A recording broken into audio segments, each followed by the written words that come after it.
রাজনীতিবিদ, ইঞ্জিনিয়ার, বন্ধু আর এক ডাক্তার, তিনজনাতে যান বেড়াতে সবং গ্রামের সাত্তার।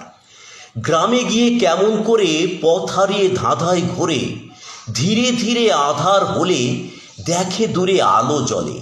সেই আলোকে লক্ষ্য করে নিরন্ন এক চাষির ঘরে আশ্রয় নিতে ওঠা। কিন্তু সে এক গরিব চাষি, ঘরে নেই তার জায়গা বেশি। একজনকে থাকতে হবে যেথায় থাকে পাঁঠা।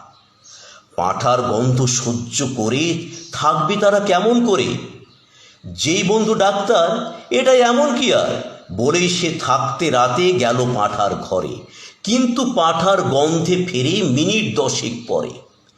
বন্ধু আর এক ইঞ্জিনিয়ার বলেন, এটা এমন কি আর, আমি না হয় যাচ্ছি শেষে ঘুমোতে পাঁঠার ঘরে। কিন্তু শেষে ফেরেন তিনি মিনিট 10 পরে। রাজনীতিবিদ অবশেষে বলেন খানিক ফিচেল হেসে, এমন অনেক পাঁঠার গন্ধ আমার আছে ঘাঁটা, তাই আমি নই পাঁঠার ঘরে যাচ্ছি একটা রাতের তরে। রাজনীতিবিদ ঘুমের ঘোরে নাক ডেকে যান বিষম জোরে। আধ ঘন্টা শেষে স্বয়ং বেরিয়ে আসে পাঁঠা।